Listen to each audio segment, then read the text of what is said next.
Welcome everybody to AFSO 21 Radio. You're listening to the Weekend Wrap-Up.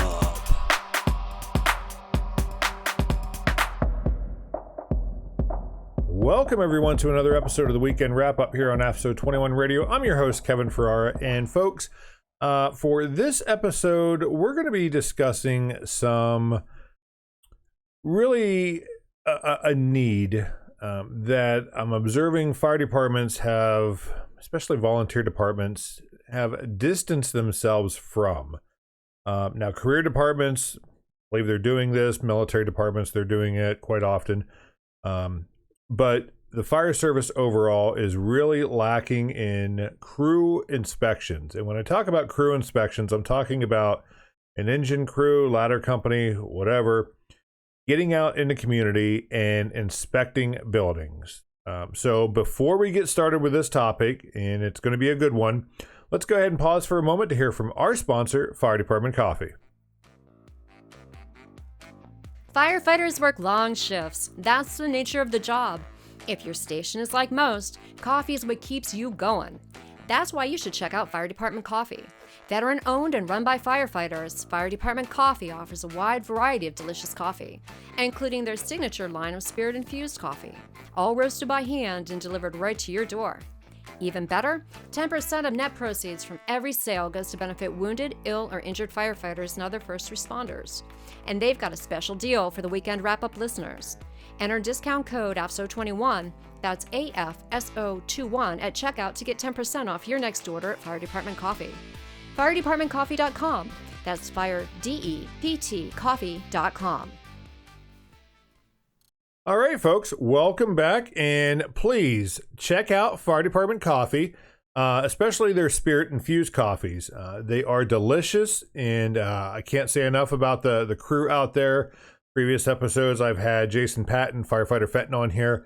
If you have not seen that episode, please go back through our YouTube or podcast episodes and check that out. We had a really great time, and great two guys that are down to earth, not only with the Fire Department Coffee business, but being firefighters and all around great guys. So like I said, before the break there, I want to talk about crew inspections. And like I said before, if you're not familiar with what we consider a crew inspection, it's really, and for those watching on YouTube, you're going to see me bounce around. I got multiple screens going on here. Crew inspections is really taking the crew out, whether you're on an engine company, ladder company, rescue, whatever.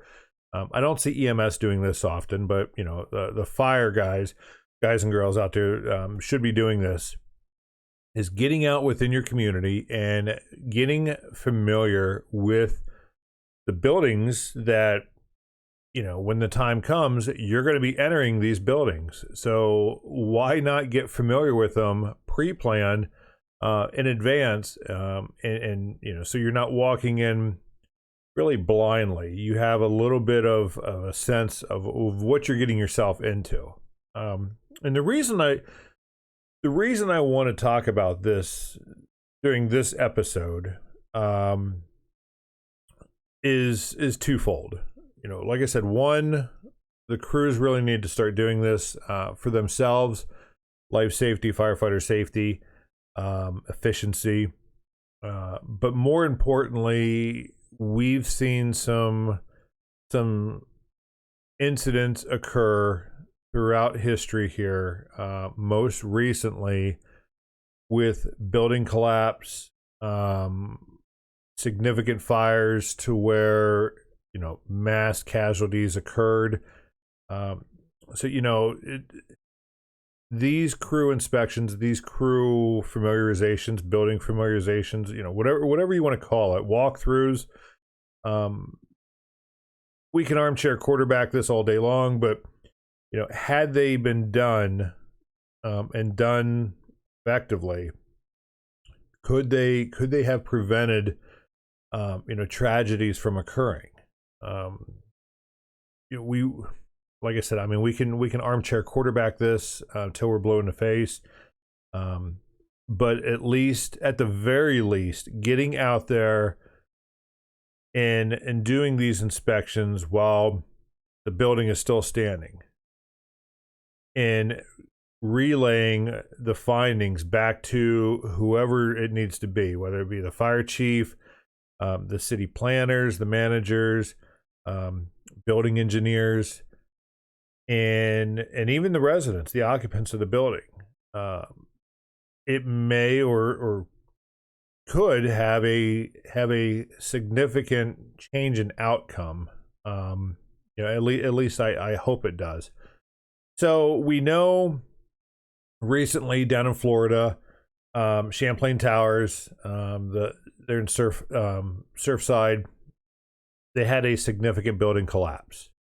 When it first happened, there was panic, there was chaos, there was confusion.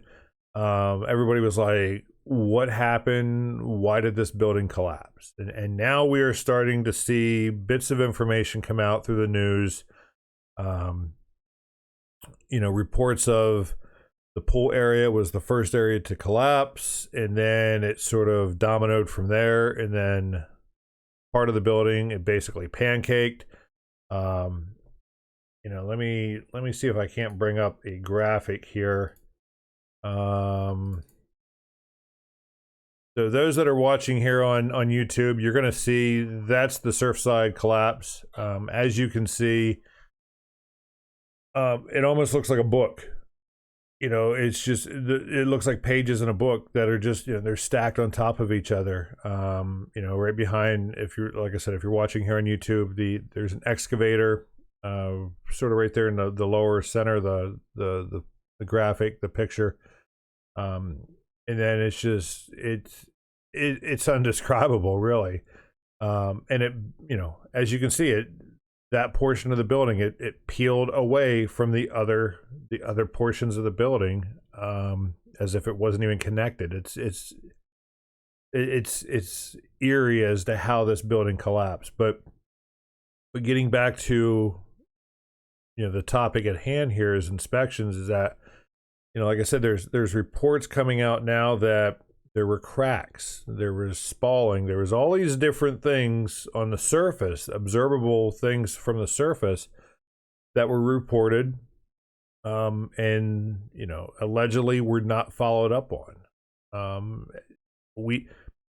I haven't reached out to the fire departments down there, obviously, because I'm not going to engage with them while they're actively working this incident. And I'm sure they're getting flooded with requests and questions. But one question that's out there is, did the local fire department, whether crews, the fire crews themselves, engine companies, ladder companies, were fire inspectors involved? Did they do a walkthrough of these buildings? And granted, it's a residential building, but that should not stop individuals, departments, individuals, their crews, from doing a walkthrough of the accessible areas. Now, obviously, you're not going to want to go into the actual apartment or condo itself, unless you're invited. I mean, you could put something out there and say, hey, we're going to do a walkthrough inspection. Would you like us to come in, look at your detectors, or anything like that? But most people, they love their privacy, so they're like, no, nobody's coming in, and that's understandable. I appreciate that. But for what's considered almost like a publicly accessible area, because when firefighters get dispatched to these buildings, they're going through the hallways, they're going through the lobby, they're the outside, areas to where they can put eyes on it. And I think that's what I'm getting to is, did the fire department or did emergency responders do a walkthrough of this building, and document things? Now, when I was in the Air Force, active duty, our inspectors, we had PreFire Plans.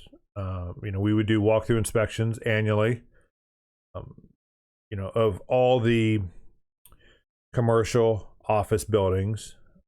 We we steered clear of residential areas, unless you ask the kids living in the dorms, and then they had their own inspections, and usually fire department may have been involved in that just to take a look at it for life safety issues. I was sort of opposed to that because we didn't do it for the housing areas, but they ended up doing it for the dorms. So you can look at both sides of the coin on that. But it came down to a privacy issue for me. But the other areas of those facilities, the dorms, the common areas, the hallways, the kitchenettes, the day rooms, laundry areas, we could walk through, inspect those, and as we're going through, we're looking at the outside of the structure. Are we noticing any large cracks, anything out of the ordinary, and we would document those and report back to the assistant chief of prevention and also the building manager, facility manager, and let them know. So civilian wise, is that happening?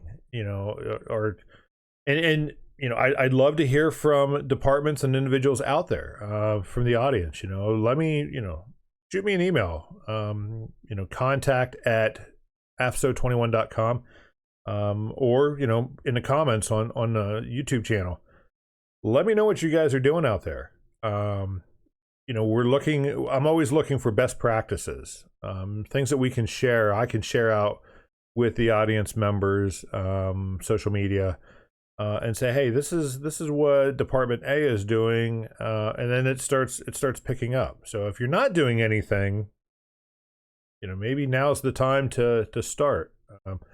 So like I said, that's the Surfside incident there. Right now, I think they're still on hold with rescue operations, simply because they are afraid the other half of that whole condo complex could potentially fall. They've heard some things, locally there, as they were doing rescue operations that concern them, and so those that are familiar with building collapses, large scale incidents like this, there comes a time when you just simply have to pull back and wait to see what's going to happen. We here at the weekend wrap up, we hope and pray, and we're keeping our fingers crossed that there's survivors still there. It's just like, with any major collapse, you always have hope, and we've seen it through history, to where an incident of that magnitude, and then days, weeks later, they pull somebody still alive from the rubble, and it's like, holy cow. So hopefully that's going to occur.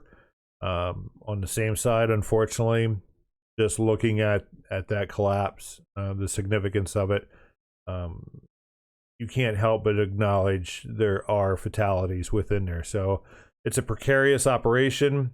It's one you don't just jump into and start peeling things back, because with any collapse of that, and a lot of people I've talked to, they're like, well, you have all of these firefighters, why aren't they pulling all of that back, and starting to remove the debris? Well, again, you have all of this weight on that pile, that rubble pile. So as you're adding more firefighters, more equipment, you're adding weight to that rubble pile. And that's something you really don't want to do, because you don't know the structural integrity of the bottom of that pile. So if you add more weight to it, you may have a additional collapses, to where there could be voids where survivors are at. So again, it's one of those things. This is not going to be cleaned up anytime soon. It's going to take a while. But that's one of the big things. Like I said, I've been following the news, and there's a lot of news on this. And I've seen some videos come out to where there was a visitor across the street, tourist, that observed and actually recorded water flowing from the garage area, and minutes later the building collapsed. We've seen the pictures out there. Like I said, large cracks, concerns.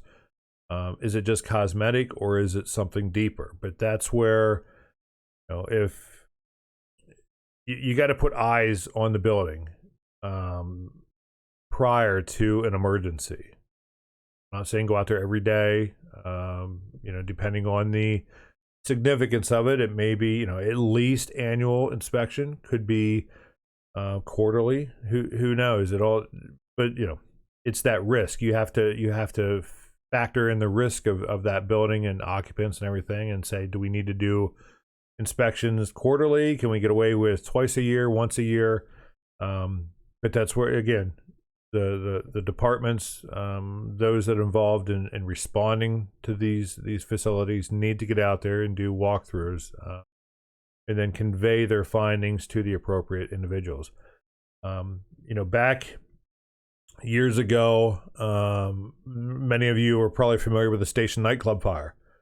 That was a tragic mass casualty incident to where there was inappropriate materials placed on the wall, soundproofing materials that were flammable, and the inspection didn't really catch that. There was a fire inspector involved. They went through, they documented some things, but then we see the video that comes out, and those flammable foam noise reduction material that they installed immediately caught fire. Many of the audience thought it was part of the show. It was part of the pyrotechnics. From my understanding, they weren't supposed to even have pyrotechnics in there, but they did. So there was a lot of things that were going on in that facility, and unfortunately, the video we saw, there was a significant loss of life due to that fire, and it spread fast. So another one that has recently come up here, and let me try to bring that photo up. Let's see that for our YouTube watchers. So not a great picture on here, but this what you're looking at here on YouTube and what I'm describing, it used to be an old paper mill. Well, it caught fire, and what they have found is within that facility, there's a large cache of lithium batteries that were on fire. Now, unbeknownst to the local officials, the batteries were being stored in there. There was a battery operation. Apparently, the owner is saying, nope, it wasn't in operation yet, but he acknowledges they were there. He said, she said, here, there, whatever. The batteries were in there. They caught fire, and nobody was the wiser of it other than the owner. So when the fire broke out, emergency responders show up thinking, oh, it's an old building, used to be a paper mill. This is what we're going to do. And then all of a sudden, bam, what the hell are these? Where'd these batteries come from? And oh, guess what? We can't use water. We can't use foam. They're saying dry chem, purple K. It's not working. So now they're bringing in concrete mixture to go ahead and try to snuff that out. So it sounds like it is being effective. And hopefully they get a handle on this fire. But you see the large amount of smoke. That's not just, that's obviously products of combustion, but now you have what's the toxicity of these lithium batteries. So this now turns from a what was thought to be a routine structure fire, large building structure fire, to really a hazardous materials incident, because you have these lithium batteries. They're producing toxic gases. That plume is now floating into an occupied area. I would not recommend shelter in place. I would evacuate these individuals, simply because we're in the summer months. It's hot. They're going to have their air conditioners on. Whether you tell them to shut it off or not, I've seen, given that recommendation or that order, people are hot. They're going to be like, yeah, I'm turning my air conditioner on, not thinking, those toxins, those toxic smoke and gases are going to come into the building. Same thing with a central air system. They're like, oh, I got filters, all this. It doesn't work. It doesn't filter out the toxins. So, again, armchair quarterbacking this incident. Could a walkthrough inspection have prevented this? Don't know if it would have prevented the fire, but at least it would have maybe reduced the significance of it. And what I'm saying at there is, again, referring back to my military days there, we would walk through and say, okay, well, you've got a battery storage, or if you're using electric fork trucks, okay, well, you have to have your batteries stored a certain way, in a certain location. That may or may not have happened in this scenario or this situation, with this fire. And this is in Morris, Illinois, for those that don't know. So, and also how things are stored. We would always look, we would go into a storage room, and some facilities, they had their stuff tight, well organized.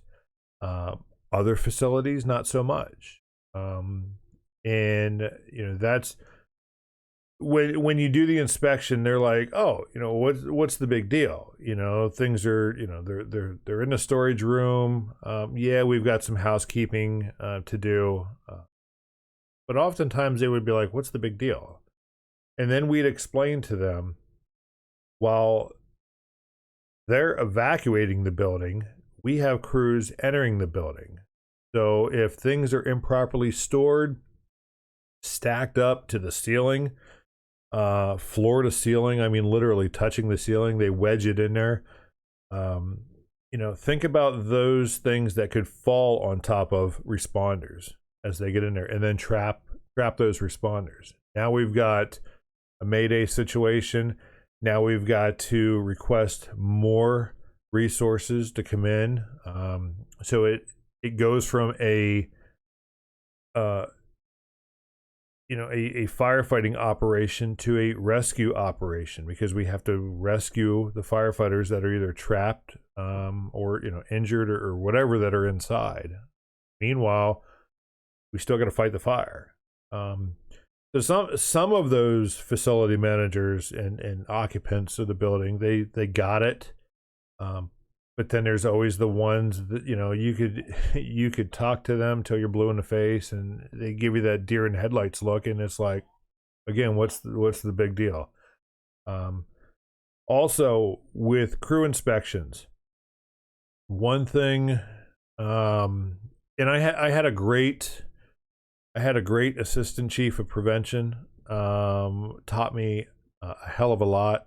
He's well versed in NFPA and OSHA and everything that you need to be as an inspector, or oversee the prevention program in a fire department.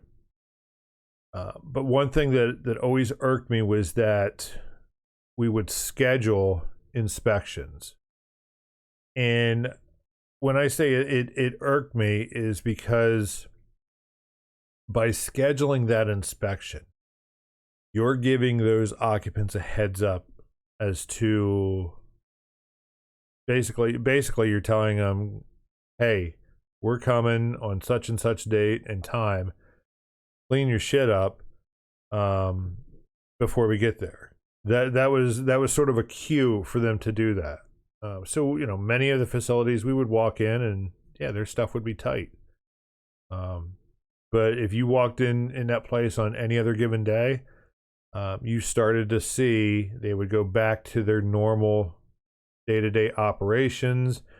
Things they started becoming in disarray, and eventually it got to the point to where it's like it's a hazard. It's a fire hazard that's in there. Improperly stored hazardous materials, cleaning materials, combustible products. Their general housekeeping skills sort of got put to the wayside, after the inspection. So, when I talk to a lot of firefighters out there, give them Kev's word of advice, I tell them, do the unannounced inspection. Commercial buildings, office buildings, is whatever the local jurisdiction's policy is. And surprisingly, I found, like I said, I mean, here in Central PA, not a lot of building inspections are being done. And it's what I've learned is that, part of that is with the ISO ratings. So, those familiar with the ISO ratings, which can affect your insurance, your private, public insurance. One of the things that they're looking for is commercial building inspection and documentation, pre-plans, all that stuff. So if it's not being done, that can actually affect the ISO rating. But if it is being done, you get some extra points for that, and overall it helps. It makes the department look good, makes the community look good, and could potentially lower, clients, customers, insurance premiums. So, like I said, you really have to get out there and do unannounced inspections. Sorry, I got my pager going off. Not me, but it's other local department. And I'm dropping it here. Hang on, folks. Bend down here. All right. So, yeah, it's when you go out and do these inspections. Now, the fire department can schedule it. So they can say, hey, we're going to go out and we're going to do X number of buildings this month, or we're going to do this building or that building. But don't make that public to whoever you're going to inspect. Because like I said, I mean, once you give them a heads up, they're going to do whatever they need to do to be compliant. And then you're going to get out there and be like, yeah, they got their shit together. They're good. But as soon as you turn your bag, get back in the truck, head back to the station, they're like, okay, we're good for another year. So we don't, we don't have to practice good housekeeping. So, now there are times, especially with secured facilities, it's, you may have to schedule them, just cause you got to go through a security process to get into the building. They're not going to let just anybody in there, unless it's pre-coordinated. You show up with your credentials, they verify who you are, and then boom, you go to work. Sometimes it could take a little while. They got to do whatever they do, background checks or whatever, to get you in. So that ties them up. So lots of excuses there. But again, I'm rambling here. At the end of the day, crews need to get out there and do inspections. Like I said, really for yourselves, get familiar with the building. And that's another thing too, is that, you may have assigned fire inspectors out there, which is great. And you have PreFire Plans, which is even better. But if the crew is not familiar with the building, and I'm not saying get intimately familiar with the building like you do at your home, or apartment or condo. But at least when you show up curbside, front of that building, you either have some pre-plans, your lieutenant, your captain, your crew chief, whoever it is in that right front seat, they've got something they can flip open and say, okay, here's what we got. Give a quick brief before the first hand line goes through that door. And even for the handline crews, they should be able to, once they make entry through that front door, back door, wherever they're making entry from, they have some concept of what they may encounter. Now things change when you have, you do a pre-fire plan, and you annotate things on there.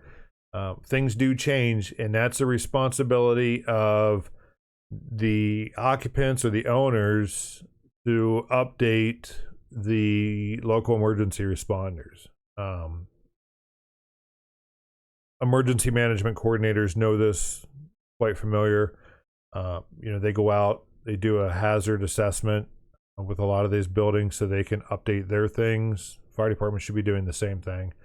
So that communication back and forth between an owner, occupant, and the fire service is, like I said before, when an emergency occurs, when there's a fire that breaks out in these facilities, you've got people running from the interior, and then you've got us emergency responders entering it. And boy, it would be nice to know what the hell we're getting ourselves into.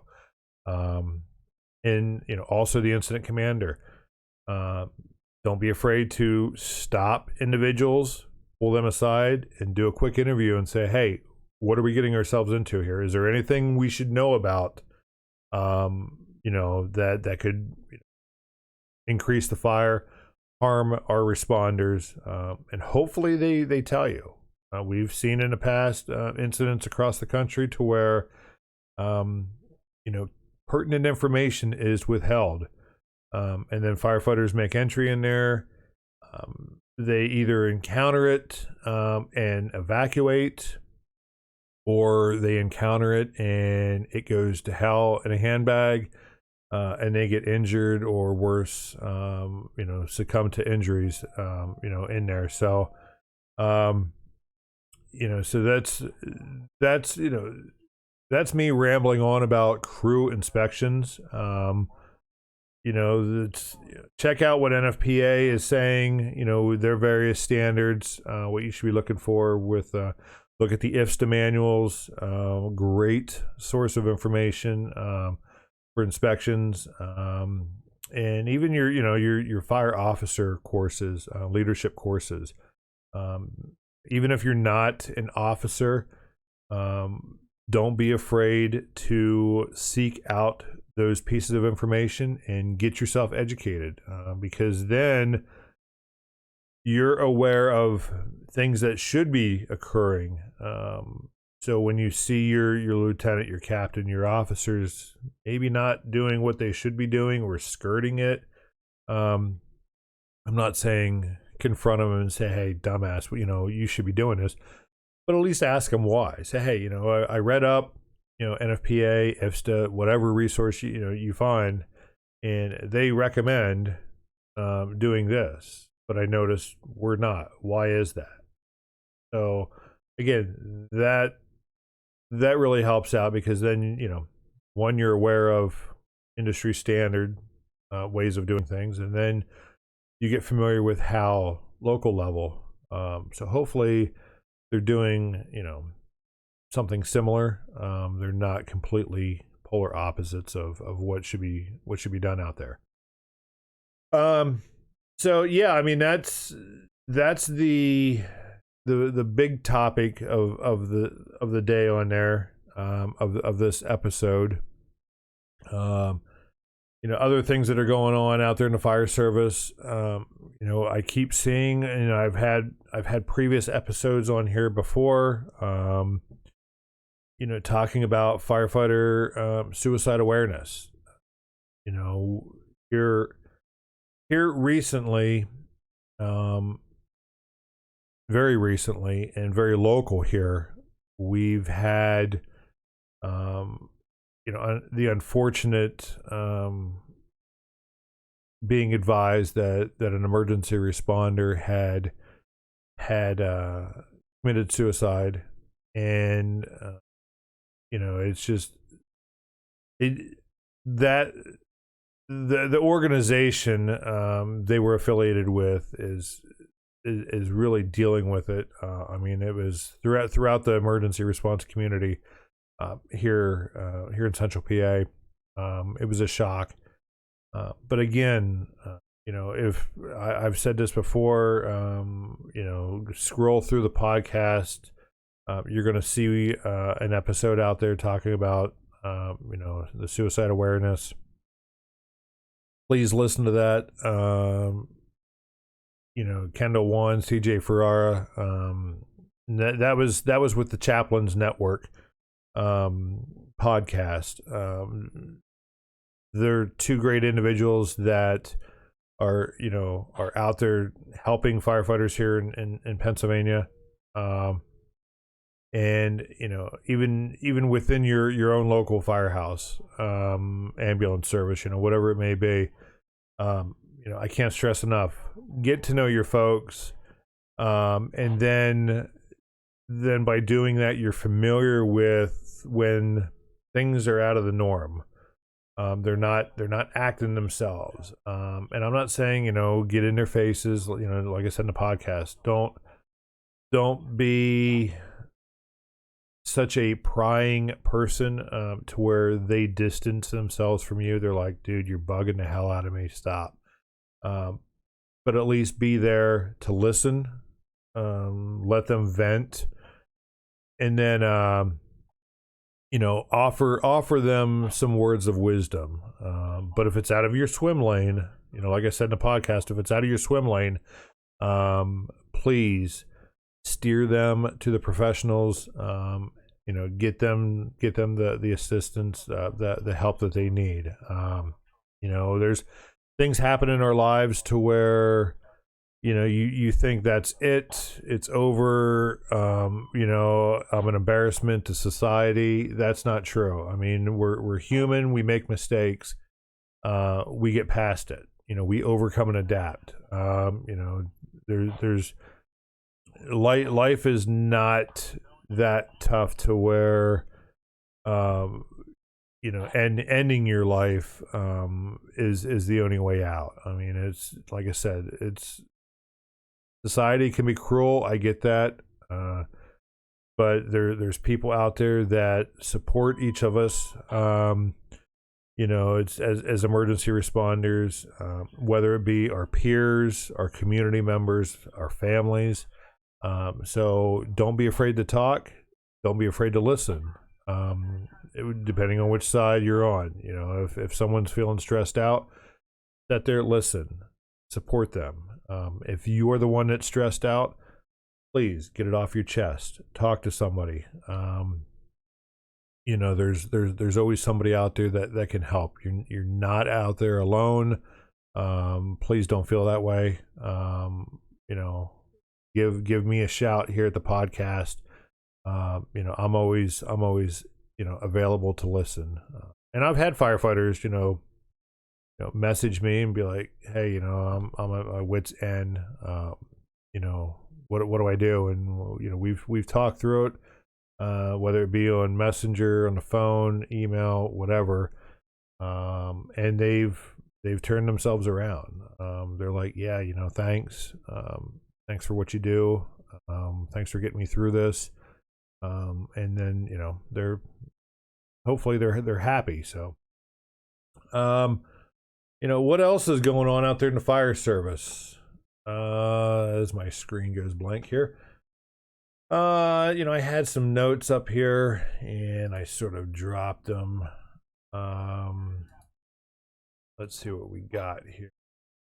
PFAS. I know, folks, you're like, good God, Kev, stop talking about PFAS. So President Biden has come out and said, he talked briefly about PFAS, with contaminants, that he's going to put some funding towards it. Didn't really mention firefighters, which is we literally cannot get away from it, folks. You've heard me talk. It's in our turnout gear. It's in foam. It's in consumer products. But the big thing is, it's polluting. It's contaminating groundwater, drinking water. I'm looking at here the GAO. Let me enlarge that screen so I can read a little bit more. So this article came out GAO.gov. So they come out, and this is sort of I call them the watchdog for the military. Now it is a government agency, or the federal government. So they sort of get involved, start peeling back the layers of the onion and see, hey, are things being done right? Should things be done? And go from there. So they published a report here June 22nd of this year. It was publicly released that same day. It's called Firefighting Foam Chemicals. DoD is investigating PFAS and responding to contamination, but should report more cost information. So they have some fast facts on here. When I started this journey on the podcast and really researching into PFAS contamination, we were in the 400 to 500 military installations. Actually, I think it was less than that. I think it was like 350. They started talking about of known or suspected of having PFAS contamination, and now the DoD or the GAO is saying nearly 700 military installations have known or suspected release of PFAS chemicals found in firefighting foam that have adverse effects on human health. Now, one thing that's interesting, if you watch the news snippets with President Biden talking about PFAS contamination, he says it's linked to cancer. Not a lot of federal officials have actually been so bold to say that. So I'm curious if that's going to trigger something out there, because we've heard, like the VA, Veterans Affairs, they're pushing back hard with PFAS blood test, and they're saying, well, even if you do have a blood test, they don't recommend a PFAS blood test, and you go to their website, it clearly states that right on there about PFAS, because they're saying the vast majority, or damn near everybody, they might as well just say it, damn near everybody in America has PFAS in their blood at some level, some detectable level. And they're saying if you do a PFAS blood test, it really doesn't say if you're going to get cancer or not. But as I've told other organizations out there, I'm like, well, then why the hell does your oncologist suggest a blood test to see if you're at risk for developing cancer? If we know PFAS is linked to cancer and other debilitating medical illnesses, there's near or over 10,000 man-made chemicals in the group called PFAS. Folks, we haven't even scratched the surface knowing what these chemicals are. We've heard of the top 6, and that's only because that's what's being tested by the DoD and some independent organizations, labs out there for PFAS. We've heard of PFOA, PFAS, PFNA, PFHXS, and there's a few other ones on there. But think about all of those other ones. What health hazards, what risks are associated with them? And are those chemicals in foam, in turnout gear, in the products that we use every day, like food packaging, waterproof clothing, cosmetics? We simply don't know because, again, you've heard me say this over and over, and I'll keep saying it till I'm blue in the face. Until it is regulated, chemical manufacturers are not required to disclose that information, and they're citing they're citing that it's oh, what's the word that I keep using and I can't think of it right now. Oh, it'll come to me. It'll come to me. But basically, they if they reveal what's in their products, it takes away their competitiveness. Industry trade secrets. That's what I'm trying to say. Industry trade secrets. So, you know, keeping a list of toxic chemicals that are known to harm individuals, keeping that a secret, that's ethically, morally, and it damn should be legally wrong. But it's not. It's not until it changes, until Congress forces the change. We're going to keep kicking that can down the road.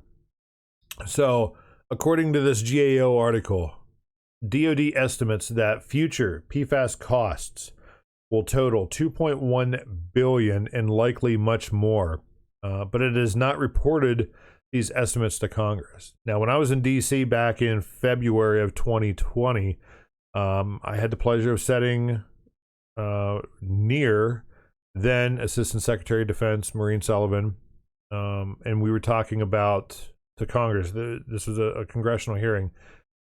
They were talking about swapping out AFFF fluorinated foam with a non-fluorinated foam, and at the time, she was estimating several $1 billion just to swap out the foam. They weren't even talking about environmental cleanup, medical costs. I've said, and to me, I think this is a realistic a wild ass guess in terms of cost. I think we're, take out the B for billion, replace it with a T for trillion. When you look at the overall cost, expense to properly deal with PFAS, I think you're going to be over $1 trillion. And I'm talking about swapping out the fluorinated to a non-fluorinated foam, retrofitting your current apparatus, environmental cleanup. That's the big one, environmental cleanup, and of course, medical costs. There's until we cut off the source, it's think of go into your kitchen and just crack your faucet to where you get a drip every so often. Think of that as PFAS contamination. You have a drip comes out every so often. And put a paper towel, put a piece of wood there, and over time it's gonna destroy that paper towel, that piece of wood. You get wood rot. My gosh, look at these houses you renovate. The most destructive thing to any house is water damage. So you have just a little bit of water comes through, and over time it destroys that piece of wood. The same thing is happening with PFAS in our environment and in our bodies. As long as that exposure continues, until that source is cut off, it's going to keep impacting the environment, keep impacting our bodies. And eventually, at some point, the environment breaks down, our bodies break down, and then we've seen the results. You've got areas that just simply they're declared a Superfund site, or we've got individuals that end up dying because of cancer or other medical illnesses because that source was not cut off. And that's what I'm afraid of with this PFAS blood test. And I'm continuing to fight to get all firefighters, emergency responders, whether you're military or municipal within our communities, we need to have PFAS blood testing done. I'm actually going to be talking to another lab this week to deal with that. And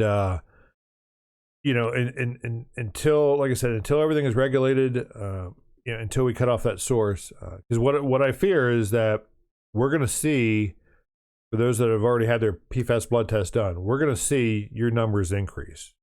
I really hope we don't, but I'm afraid your results last year is the baseline, and we're going to see an elevation in that.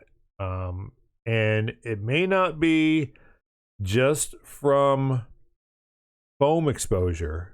We had one of the committees I'm on that deals with PFAS.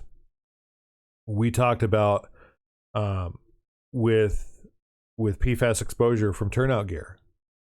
It was discussed. We wear turnout gear every day.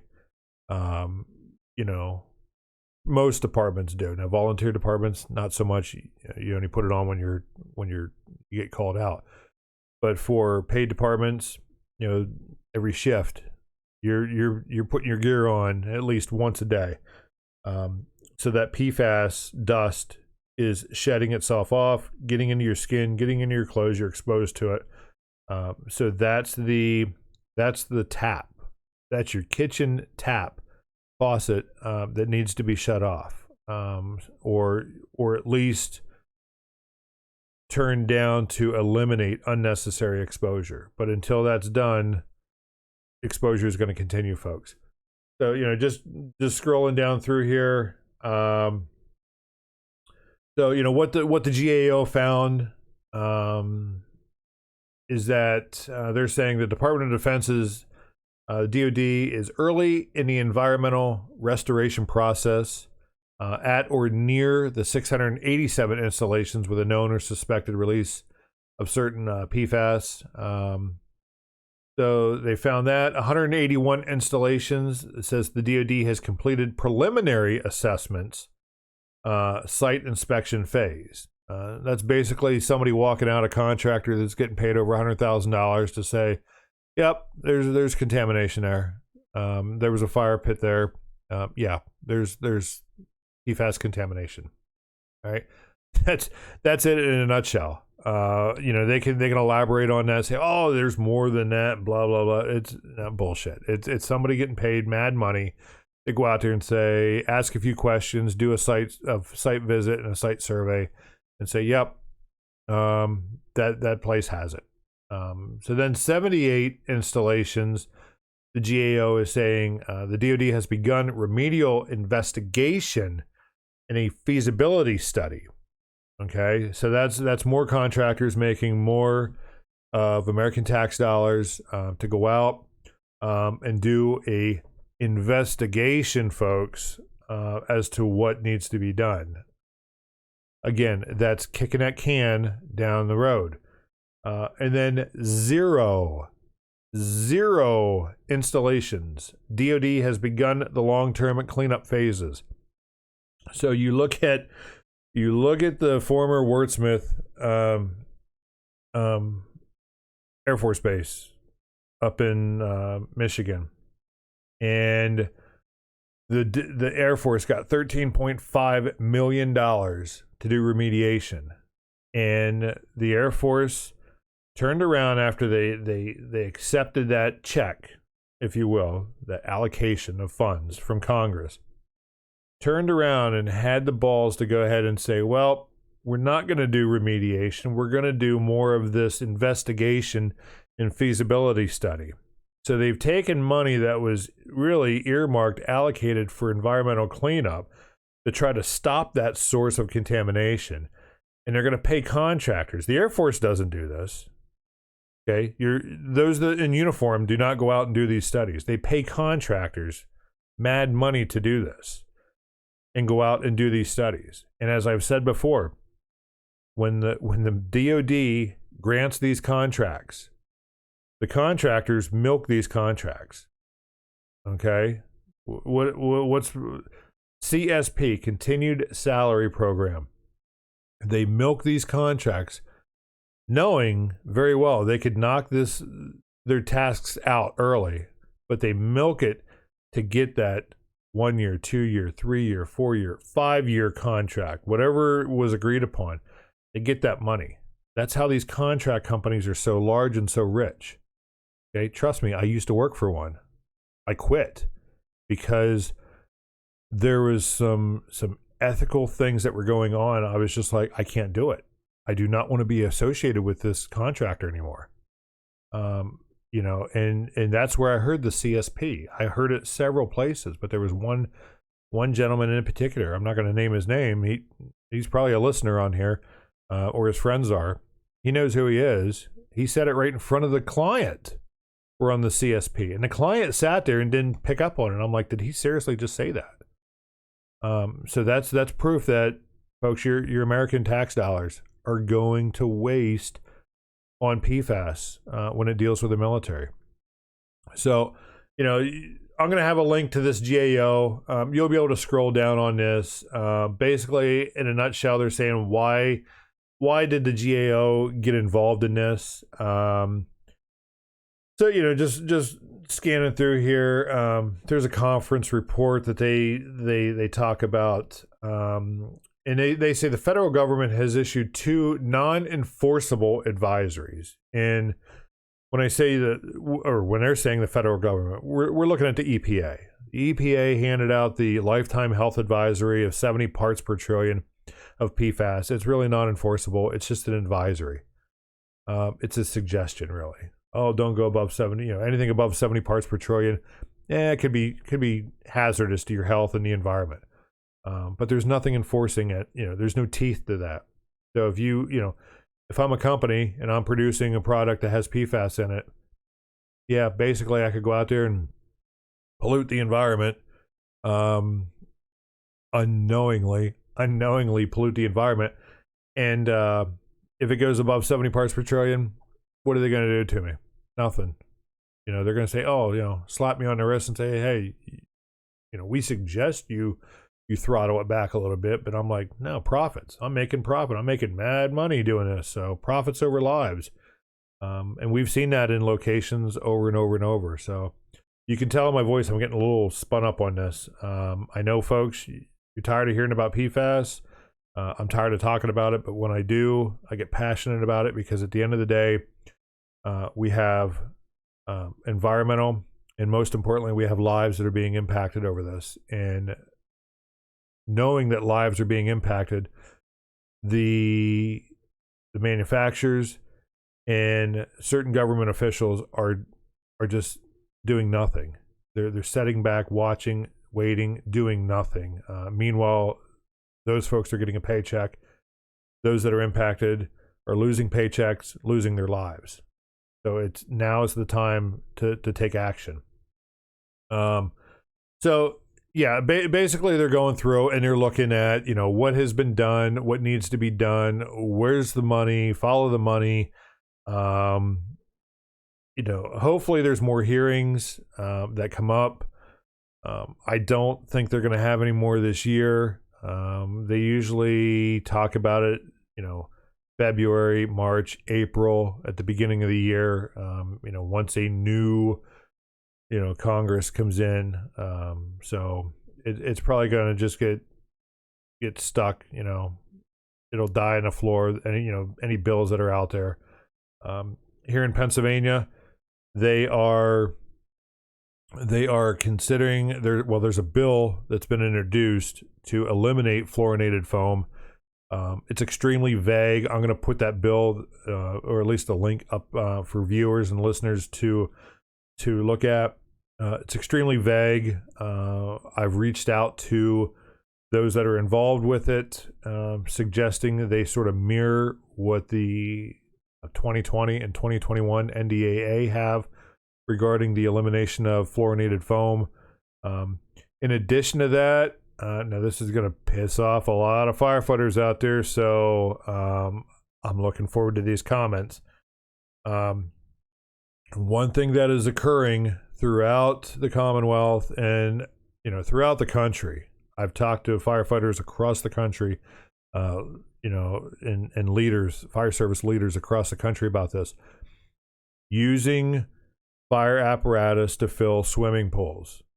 Now, the majority of fire apparatus out there have on board AFFF, or firefighting foam, whether it be Class A, Class B. They have foam on board, firefighting foam. Let's just go vague statement, firefighting foam.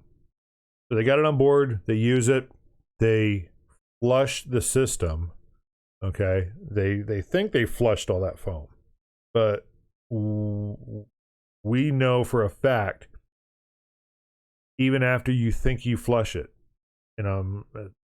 especially with the Air Force, they did their triple rinse when they swapped it out. There there is PFAS or AFFF that remains in the tank, in the foam tank, in the piping, in the hose lines, in the nozzles. Okay, that whole system is still contaminated. So what's happening is that these departments, they're going out, they're using the foam, they're flushing it. They're under the perception that once they see clean water come out, everything's good. Then they go out and they fill the swimming pools. Excuse me. So what's happening is that those small particles of foam, of PFAS, are entering the swimming pool. Now remember how I said before, you take an eyedropper, you drop one drop of pollutant into the water. Okay, that one drop from an eyedropper is equivalent to 1 part per trillion. Okay, 1 part per trillion doesn't sound significant, okay, until you consider 70 parts per trillion can contaminate 32 Olympic-sized swimming pools. So let me bring this up. Where's my PFAS contamination calculations? And again, I'm going back and forth here, folks. So, I'm sorry. I was misspoken here. 1 part per trillion pollutes 32 Olympic-sized swimming pools. So 1 drop from an eyedropper into the water can pollute up to 32 Olympic-sized swimming pools. Okay, so if you look at the EPA's 70 parts per trillion, here I'm looking at this right, folks. Yep. So 70 parts per trillion, you're looking at about 1,600 swimming pools, Olympic-sized swimming pools, that can be polluted, or about 1.1 million gallons of water. The math is out there. I've ran these numbers by several scientists. They agree with them. It's crazy, knowing that fire departments are still doing this. And I get it. A lot of the volunteer departments out there, and my local volunteer department folks that are listening to this, they'll probably give me hell over this, but quite frankly, I don't care, because lives are at stake here, and those lives, the recipients of that water, the families that are swimming in these pools have no idea that these toxic chemicals are being put in there. The departments do this for donations, and I get it. I get it with volunteer departments. You're hurting for money. It's water. That water is coming out of a hydrant, out of a lake, whatever, and then it goes into a swimming pool. Your pool filters do not remove PFAS chemicals. So let's just get that off the table right now. It may remove sediment and other stuff, but it is not removing PFAS chemicals. I suggest contacting companies to where it's filtered water, potable water, if you will. There's companies out there. I used them here for my swim spa that I have. I don't have a pool. It's sort of like a jacuzzi and a little swimming thing, but it's pretty neat. So look up swim spa if you don't know what I'm talking about. But we actually had a company come in. It was filtered water. It was clean water. Did it have PFAS in it? Who knows? It may have, but they didn't convey to us. At least I know it didn't have foam in it. So that's I wanted to end with that, because it's really, this whole episode talks about life safety. Whether it be emergency responders or the community members that we serve. You only get one life, folks. So do what we can to get out there to protect ourselves, protect our communities. If you piss people off along the way, that's going to happen. But be professional about it, whether you're a volunteer or a career firefighter, EMS provider, whatever, and explain to them why you're doing what you're doing. Oftentimes when you do that, you explain, you shine a light on the bigger situation. They're more receptive. It opens their eyes as to what's going on. So, with that, folks, that's going to end it for this episode. Before I do, I just want to say, hey, happy 4th of July, folks. Here in the United States, Independence Day, fireworks are back in action. If you're out and about, please be safe. We've had some fireworks accidents here locally already.